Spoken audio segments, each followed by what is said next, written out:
जय श्री राम, जय श्री राधे, जय श्री कृष्णा। आप सबके सामने मैं अपना वीडियो लेकर ब्लॉग लेकर फिर से हाजिर हूँ। और वीडियो सुनिए, देखिए, लाइक करिए, कमेंट करिए और सब्सक्राइब करिए। हमारा वीडियो है भागवत कथा का, श्री कृष्ण की कहानी है पूरी। दसम स्कंद के 36वां अध्याय आज हम पढ़ रहे हैं। कल हम पढ़े थे 35 और 34 अध्याय, और उसके आगे का आज 36वां अध्याय हम पढ़ रहे हैं। दसम स्कंध के 36वें अध्याय का पाठ हो रहा है। आप सब देखिए, सुनिए, लाइक करिए, कमेंट करिए और हमें सपोर्ट करिए। धन्यवाद। जय श्री राम, जय श्री राधे। तो सुनिए 36वां अध्याय दसम स्कंद का। अरिष्टासुर का उद्धार और कंस का श्री अक्रूर जी के ब्रज में भेजना। श्री सुखदेव जी कहते हैं, परीक्षित, जिस समय भगवान श्री कृष्ण ब्रज में प्रवेश कर रहे थे और वहाँ आनंदोत्सव की धूम मची हुई थी, उसी समय अरिष्टासुर नामक एक दैत्य बल का रूप धारण करके आया। उसका कुकुद, कंधे का पुट्ठा, याथुआ, डील डोल दोनों ही बहुत बड़े बड़े थे। अपने खुरों को इतने जोर से पटक रहा था कि उससे धरती कांप रही थी। वह बड़े जोर से गरज रहा था, पैरों से धूल उछालता जाता था, पूछ खड़ी हुए किए हुए था और शिवों में चार दीवारी खेतों की मेड़ आदि तोड़ता जाता। बीच बीच में बार बार मुँहता गोबर छोड़ता जाता। आंखें फाड़ फाड़ कर इधर उधर दौड़ रहा था। परीक्षित, उसके जोर से हाकड़ने से, निष्ठुर गर्जना से भयभस स्त्रियां और गौं के 3-4 महीने के गर्भ स्रवित हो जाते थे और 5-6 महीने के गिर जाते। और तो क्या कहूँ, उसके कुकुत को पर्वत समझकर बादल उस पर ठहर जाते। परीक्षित, उस तीखे सींग वाले बैल को देखकर गोपियां और गोपू से सभी भयभीत हो गए। पशु तो इतने डर गए कि अपने रहने का स्थान छोड़कर भाग ही गए। उस समय सभी ब्रजवासी श्री कृष्ण हमें इस भय से बचाओ, इस प्रकार पुकारते हुए भगवान श्री कृष्ण की शरण में आए। भगवान ने देखा कि हमारा गोकुल अत्यंत भयावह हो रहा है। तब उन्होंने डरने की कोई बात नहीं है यह कहकर सबको ढाढ़स बधाया और असुर को ललकारा, रे मूर्ख महादुष्ट, तू इन्हें गौं और ग्वालों को क्यों डरा रहा है? इसमें क्या होगा? देख, तुझे जैसे दुरात्मा दुष्टों का बल घमंड चूर चूर कर देने वाला यह मैं हूँ। इस प्रकार ललकार कर भगवान ने ताड़ ठोकी और उसे क्रोधित करने के लिए वे अपने एक सखा के गले में बांह डालकर खड़े हो गए। भगवान श्री कृष्ण उस चुनौती से वह क्रोध के मारे तिलमिला उठा और खुरों को से बड़े जोर से धरती को खोदता हुआ श्री कृष्ण की ओर झपटा। उस समय उसकी उठाई हुई पूछ धक्के से आकाश के बादल तितर बितर हो गए। उसने अपने तीखे सिंह आगे कर लिए, लाल लाल आंखें से टक की लगाकर श्री कृष्ण की ओर टेढ़ी नजरों से देखता हुआ उन पर उतने वेग से टूटा मानो इंद्र के हाथ में छोड़ा हुआ वज्र हो। भगवान श्री कृष्ण ने अपने दोनों हाथों से उसके दोनों सिंह पकड़ लिए और जैसे एक हाथी अपने भिड़ने वाले दूसरे हाथी को पीछे हटा देता है, वैसे ही उन्होंने उसे 18 पग पीछे ठेल कर गिरा दिया। भगवान ने इस प्रकार ठेल देने पर तुरंत ही वह उठ खड़ा हुआ और क्रोध से चेत और लंबी लंबी सांसें छोड़ता हुआ उन पर झपटा। उस समय उसका सारा शरीर पसीने से लथपथ हो रहा था। भगवान ने जब देखा कि मुझ पर प्रहार करना ही चाहता है, तब उन्होंने उसके सिंह पकड़ लिए और उसे लात मारकर जमीन पर गिरा दिया और फिर पैरों से दबाकर उस प्रकार कचूमर निकाला जैसे कोई गीला कपड़ा निचोड़ रहा हो। उसके बाद उसी का सिंह उखाड़कर उसके खूब पीटा, जिससे वह पड़ा ही रह गया। परीक्षित, इस प्रकार वह दैत्य मुंह से खून उगलता हुआ गोबर मूत करता हुआ पेड़ पटकने लगा। उसकी आंखें उलट गई और बड़े कष्ट के साथ प्राण छोड़े। तब देवता लोग भगवान पर फूल बरसाकर उनकी स्तुति करने लगे। जब भगवान श्री कृष्ण इस प्रकार बैल के रूप में आने वाले अरिष्टासुर को मार डाला, तब सभी गो प्रशंसा करने लगे। उन्होंने बलराम जी के साथ गोष्ठ में प्रवेश किया और उन्हें देख देख कर गोपियों के नैन मन आनंद से भर गए। परीक्षित, भगवान की लीला अत्यंत अद्भुत है। अगर उन्होंने दृष्टासुर को मार डाला तब भगवान में नारद जो लोगों को शीघ्र से शीघ्र भगवान का दर्शन कराते रहते हैं, कंस के पास पहुंचे। उन्होंने उससे कहा, कंस, जो कन्या तुम्हारे हाथ से छूटकर आकाश में चली गई वह यशोदा की पुत्री थी। और ब्रज में जो श्री कृष्ण हैं वे देवकी के पुत्र हैं, वहाँ जो बलराम जी हैं वे रोहिणी के पुत्र हैं। वसुदेव ने तुमसे डरकर अपने मित्र नंद के पास उन दोनों को रख दिया है।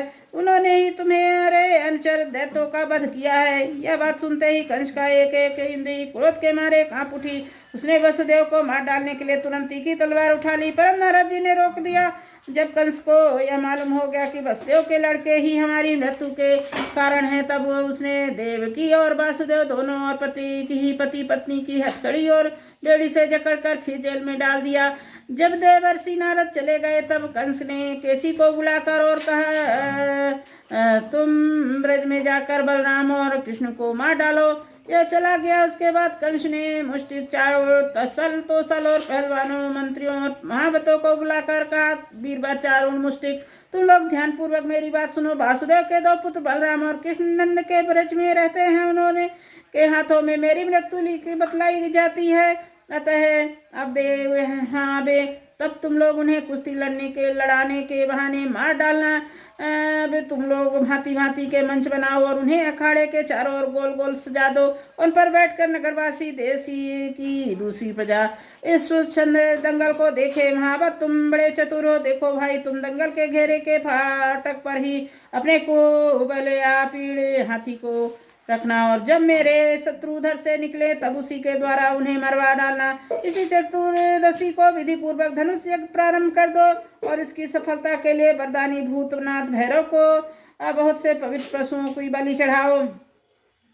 परीक्षित कंस तो केवल स्वार्थ साधन का सिद्धांत जानता था, इसलिए उसने मंत्री, पहलवान, महावत इस प्रकार आज्ञा देकर श्रेष्ठ यदुवंशी क्रूर को बुलवाया और उनका हाथ अपने हाथ में लेकर कहा, क्रूर जी, आप तो बड़े उदार दानी हैं, सब तरह से मेरे आदरणीय हैं। आज आप मेरा एक मित्रोचित काम कर दीजिए, क्योंकि भोजवंशी और विष्णुवंशी यादव में आपसे बढ़कर मेरी भलाई करने वाला दूसरा कोई नहीं है।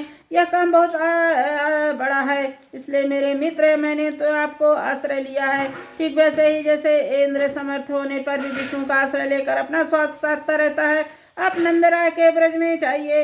वासुदेव के दो पुत्र हैं, इन्हें इसी रथ पर चढ़ाकर यहाँ ले आइए। बस अब इस काम में देर नहीं होना चाहिए। सुनते हैं विष्णु के भरोसे जीने वाले देवताओं ने उन दोनों को मेरी मृत्यु का कारण निश्चित किया है, इसलिए आप उन दोनों को तो ले ही आइए। साथ में नंद आदि गोप को भी बड़ी बड़ी भेंटों के साथ ले आइए। यहाँ आने पर मैं उन्हें अपने काल के समान कुबेला पीड़ हाथी से मरवा डालूंगा। यदि वे कदाचित इस हाथी से बच गए तो मैं अपने वज्र के समान मजबूत और फुर्तीले पहलवान, मुष्टिक, चारूढ़ आदि से उन्हें मरवा डालूंगा। उनके मारे जाने पर वासुदेव आदि, विष्णु, भोज, साहबंशी, उनके भाई बंधु शोकाकुल हो जाएंगे।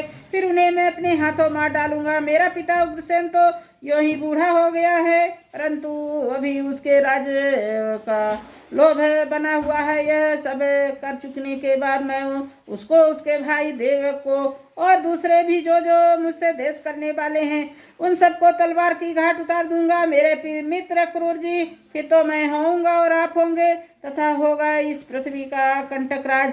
जरासंध हमारे बड़े बूढ़े ससुर और वानर राज मेरे प्यारे सखा हैं। संभरासुर, नरकासुर, बाणासुर, ये तो मुझसे मित्रता करते हैं, मेरा मुंह देखते रहते हैं। इन सब की सहायता से मैं देवताओं के पक्षपाती नरपतियों को मारकर पृथ्वी का कंटक राज भोगूंगा। वह अपनी गुप्त बातें मैंने आपको बतला दी। अब आप जल्दी से जल्दी बलराम और कृष्ण को यहाँ ले आइए। अभी तो वे बच्चे ही हैं, उनको मार डालने में क्या लगता। इनसे केवल इतनी ही बात कहिएगा कि वे लोग धनुष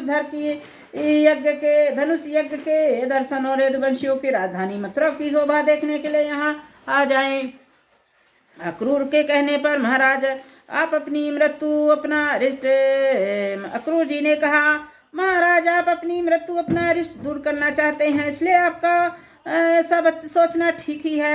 मनुष्य के चाहे सफलता हो या असफलता, दोनों ही प्रकार संभाव रखना चाहिए, काम करना चाहिए।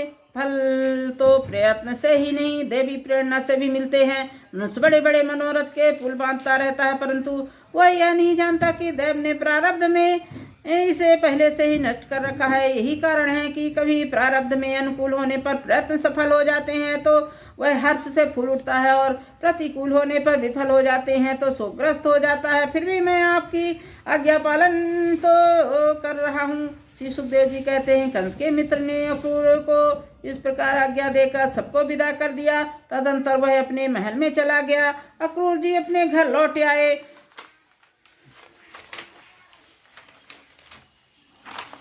इस तरह हमारा 36वां अध्याय समाप्त हुआ, और हम कल पढ़ेंगे 37वां अध्याय, क्योंकि लेट हो चुका है तो पढ़ने का टाइम नहीं है मेरे पास, इसलिए अब कल पढ़ेंगे। आज का पाठ एक पाठ बस, 36 पाठ। तो धन्यवाद। जय श्री राम।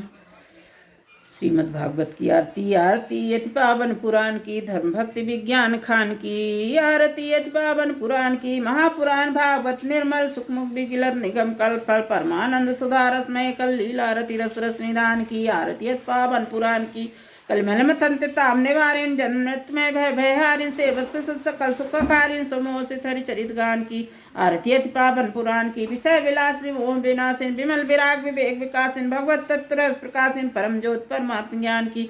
आरती यति पावन पुराण की, परमहंस मुनि मनोल्लासिन रसिक हृदय रस रास विलासिन मुक्ति मुक्ति रथ प्रेम सुदासिन कथा किंचन प्रिय सुजान की। आरती यति पावन पुराण की, धर्म भक्ति विज्ञान कान की। जय श्री राम, जय श्री राधे, जय श्री कृष्णा।